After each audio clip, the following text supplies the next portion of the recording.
Assalamualaikum warahmatullahi wabarakatuh. A'udzubillahi minasyaitonirrajim. Bismillahirrahmanirrahim. Wa ma adraka masyaqor.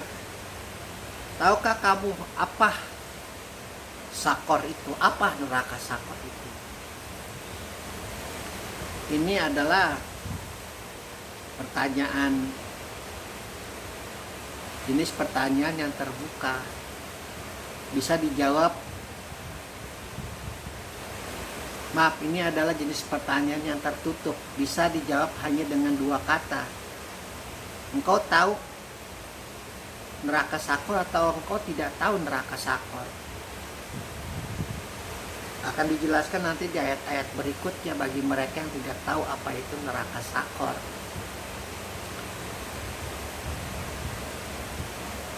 Ini juga adalah salah satu ciri khas Al-Quran yang selalu ketika dia menjelaskan detail-detailnya dari tahap 1, kedua, ketiga, lalu dikuatkan, lalu ditebalkan dengan pertanyaan tertutup tadi. Apakah kamu tahu apakah hari kiamat itu? Apakah kamu tahu apa neraka sakor itu? Apakah kamu tahu bla bla bla bla dan lain-lain?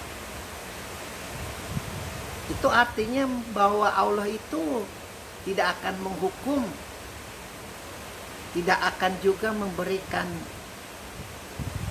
balasan yang baik atau balasan yang buruk yang tidak sesuai dengan pribadi makhluknya itu. Dan hal ini jangan dijadikan sebagai alasan untuk kita tidak mengetahui. Karena ada juga sahabat yang tidak ingin mengetahui apa-apa. Karena takut kalau tahu, berarti dia sudah tidak punya kesempatan lagi untuk berdosa. Berarti dia tidak punya kesempatan lagi untuk berkata hilaf. Karena sudah tahu. Tidak seperti itu manusia itu, dan sejak lahir, tumbuh kembang, balita, anak-anak, remaja, dewasa, tua, itu terus mengalami yang namanya peningkatan wawasan, ilmu pengetahuan. Kita tidak bisa melarikan diri dari segala pengetahuan, apalagi tentang pengetahuan agama yang harus, mau tidak mau, harus kita ketahui. Ini bukan artinya apa tuh ya istilahnya ya, untuk mengejar surga kita harus mengetahui agama untuk mengejar surga. Ya boleh kalau memang itu goal achievement-nya, tapi bukan itu. Pada intinya adalah untuk mengenali Allah itu jauh lebih dekat, jauh lebih erat, jauh lebih intim. Mengapa dia menciptakan sakor, mengapa dia menciptakan Firdaus, mengapa dia menciptakan surga Aden, surga Adnan kalau dalam bahasa Arabnya, surga-surga yang lain, neraka-neraka yang lain. Kenapa? Satu hal yang harus digarisbawahi bahwa neraka dan surga diciptakan adalah cermin dari sifatnya sebagai hakim yang paling adil dan bijaksana. Kita sudah temukan ayat itu dari telaah yang telah lalu. Aku adalah hakim yang paling adil dan bijaksana, wahai manusia. Engkau tidak perlu takut akan keadilan dan kebijaksanaanku. Jika jatahmu di surga, aku tidak akan colek-colek. Walaupun engkau penyembah bulu babi, walaupun engkau penyembah tai kucing, walaupun engkau penyembah setan sekalipun, kalau memang jatahmu di surga, tidak akan Allah colek-colek. Bahkan dengan sifat pemaafnya, dengan sifat kasih sayangnya, tak terhitung banyak manusia yang harusnya terjerembab ke dalam neraka dimasukkan ke dalam surga, dimasukkan ke dalam tempat yang paling dekat kepadanya. Itu pengetahuan tentang apapun itu yang di dalam agama. Kita harus terus upgrade, sehingga identitas Islam itu bukan hanya sebagai identitas palsu, identitas plastik, identitas semu. Sehingga ketika dia harus mengejawantahkan kebaikannya, mengejawantahkan kebenarannya, mengejawantahkan jalan yang lurusnya, itu ada tolak ukurnya, yaitu apa? Al-Quran.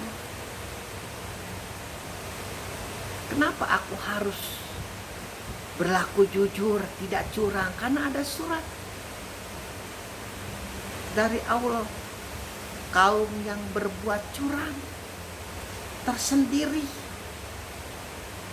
Perang dunia ini, perang dunia ketiga ini yang hampir terjadi ini sebentar lagi mungkin. Karena masing-masing memiliki ego, baik Barat maupun Rusia. Itu terjadi karena kecurangan-kecurangan pada titik yang paling kecil, yang dibiarkan terus tumbuh, berkembang, dan akhirnya akan meledak. Bukan hanya sekedar kecurangan-kecurangan yang sering kita dengarkan di khotbah-khotbah Jumat, di pengajian-pengajian kecil maupun besar.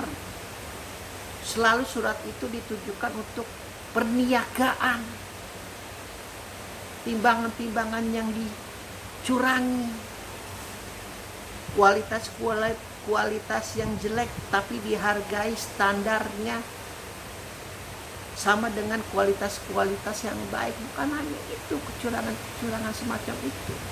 Banyak kecurangan juga yang dilakukan oleh manusia dalam hal mungkin nepotisme, mungkin kolusi, dan pada akhirnya mungkin korupsi. Itu Allah sangat tidak sukai. Dan dalam konteks ini surat Al-Mudathir, Allah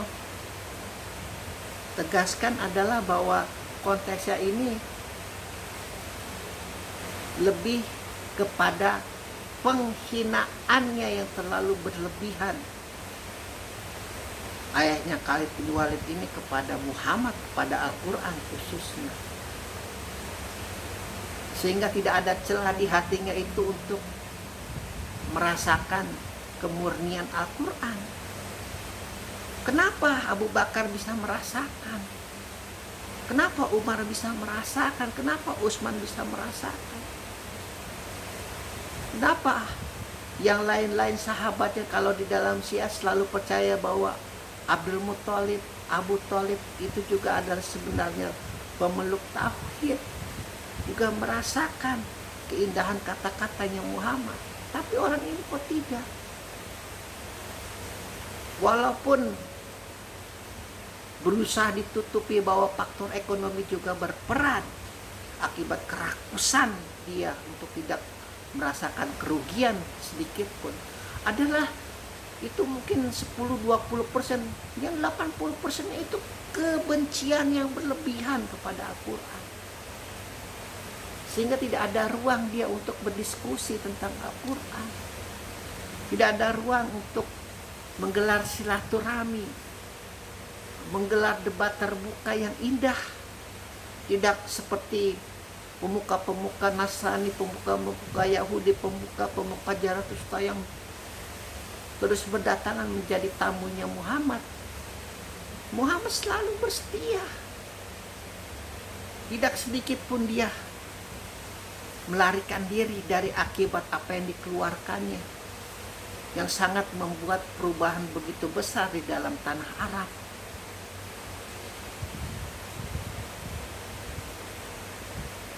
Ketika kebencian itu sudah hinggap, ya sudah. Sama seperti ketika iblis sudah sangat membenci kepada Adam, ketika melihat Adam mendapat kehormatan, dan dia merasa berpikir seharusnya aku yang mendapat kehormatan itu. Itu sifat-sifat panatullah itu yang bisa saja hinggap di dalam dirinya. Ayahnya Khalid bin Walid, alhamdulillahirabbil alamin.